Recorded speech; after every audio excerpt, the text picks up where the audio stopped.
diária. Gênesis 26. Isaque em Gerar. Houve fome naquela terra, como tinha acontecido no tempo de Abraão. Por isso, Isaque foi para Gerar, onde Abimeleque era o rei dos filisteus. O Senhor apareceu a Isaque e disse: Não desça ao Egito, procure estabelecer-se na terra que eu lhe indicar. Permaneça nessa terra mais um pouco, e eu estarei com você e o abençoarei, porque a você e a seus descendentes darei todas estas terras e confirmarei o juramento que fiz a seu pai, Abraão. Tornarei seus descendentes tão numerosos como as estrelas do céu, e lhes darei todas estas terras, e por meio da sua descendência todos os povos da terra serão abençoados. Porque Abraão me obedeceu e guardou meus preceitos, meus mandamentos, meus decretos e minhas leis. Assim Isaque ficou em Gerar. Quando os homens do lugar lhe perguntaram sobre a sua mulher, ele disse: Ela é minha irmã. Teve medo de dizer que era sua mulher, pois pensou: os homens deste lugar podem matar-me por causa de Rebeca, por ser ela tão bonita. Isaque estava em Gerar já fazia muito tempo. Certo dia, Abimeleque, rei dos filisteus, estava olhando do alto de uma janela quando viu Isaque acariciando Rebeca, sua mulher. Então Abimeleque chamou Isaque e lhe disse: Na verdade, ela é tua mulher. Por que me disseste que ela era tua irmã? Isaque respondeu: Porque pensei que eu poderia ser morto por causa dela. Então disse Abimeleque: Tens ideia do que nos fizeste? Qualquer homem bem poderia ter se deitado com tua mulher, e terias trazido culpa sobre nós. E Abimeleque advertiu todo o povo: quem tocar neste homem ou em sua mulher, certamente morrerá. Isaque formou lavoura naquela terra, e no mesmo ano colheu a 100 por um, porque o Senhor o abençoou. O homem enriqueceu e a sua riqueza continuou a aumentar, até que ficou riquíssimo. Possuía tantos rebanhos e servos que os filisteus o invejavam. Estes taparam todos os poços que os servos de Abraão, pai de Isaque, tinham cavado na sua época, enchendo-os de terra. Então Abimeleque pediu a Isaque: Sai de nossa terra, pois já és poderoso demais para nós. Por isso Isaque mudou-se de lá, acampou-se no vale de Gerar, e ali se estabeleceu. Isaque reabriu os poços cavados no tempo de seu pai Abraão, os quais os filisteus fecharam depois que Abraão morreu, e deu-lhes os mesmos nomes que seu pai lhes tinha dado. Os servos de Isaque cavaram no vale e descobriram um veio d'água. Mas os pastores de Gerar discutiram com os pastores de Isaque, dizendo: A água é nossa. Por isso Isaque deu ao poço o nome de Ezeque, porque discutiram por causa dele. Então os seus servos cavaram outro poço, mas eles também discutiram por causa dele. Por isso chamou-se Tina. Isaque mudou-se dali e cavou outro poço, e ninguém discutiu por causa dele. Deu-lhe o nome de Reobote, dizendo: Agora o Senhor nos abriu espaço e prosperaremos na terra. Dali Isaque foi para Berseba. Naquela noite o Senhor lhe apareceu e disse: Eu sou o Deus de seu pai Abraão. Não tema, porque estou com você, eu o abençoarei e multiplicarei os seus descendentes por amor ao meu servo Abraão. Isaque construiu nesse lugar um altar e invocou o nome do Senhor. Ali armou acampamento e os seus servos cavaram outro poço. Acordo entre Isaque e Abimeleque.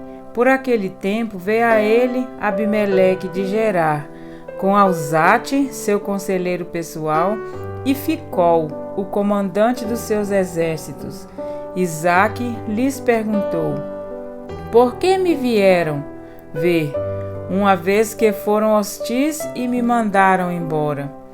Eles responderam: vimos claramente que o Senhor está contigo.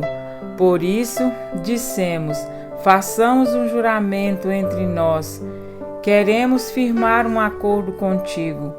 Tu não nos farás mal, assim como nada te fizemos, mas sempre te tratamos bem e te despedimos em paz.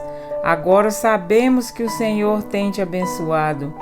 Então Isaque ofereceu-lhes um banquete, e eles comeram e beberam. Na manhã seguinte, os dois fizeram juramento. Depois Isaque os despediu e partiram em paz.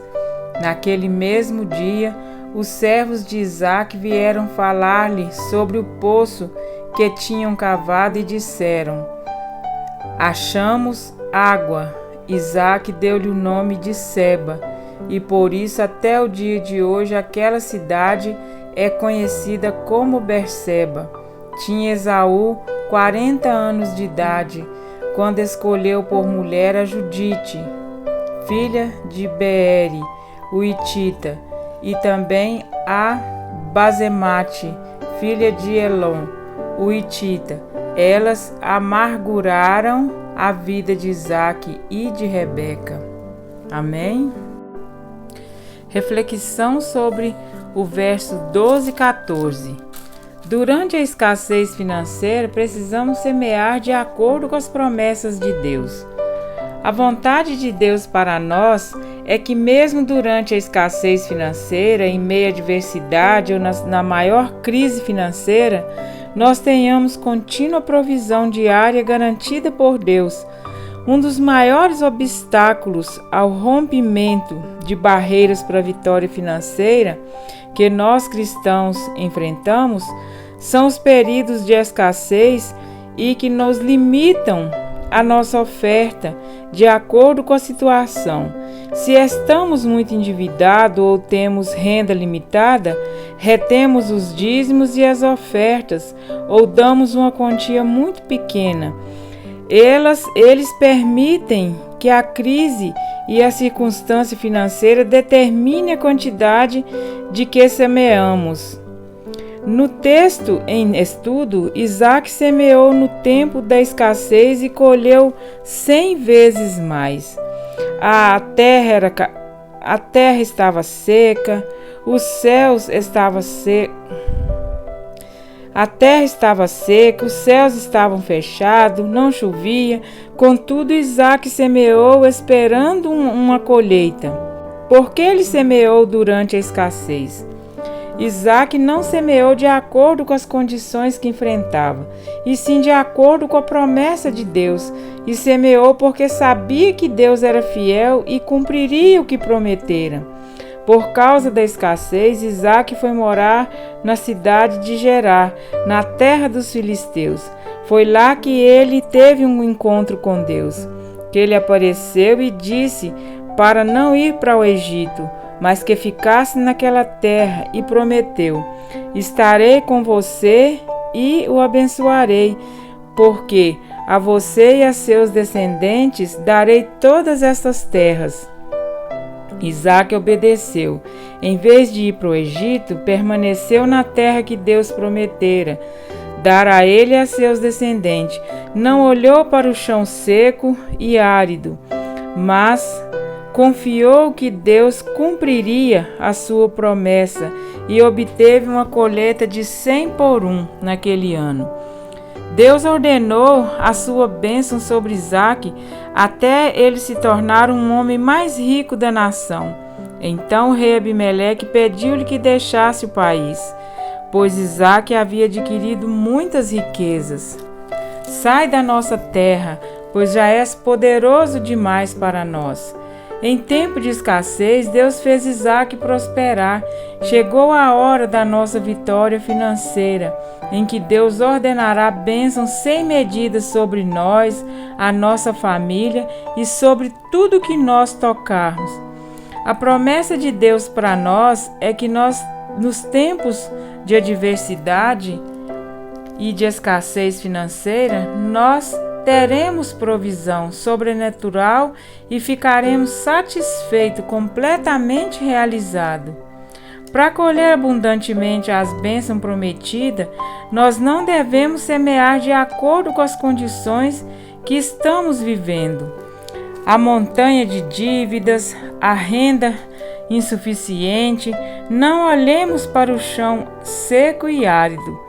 Se esperarmos até que as condições e circunstâncias externas melhorem, para então semearmos, nós nunca semearemos nem colheremos providências sobrenaturais de Deus.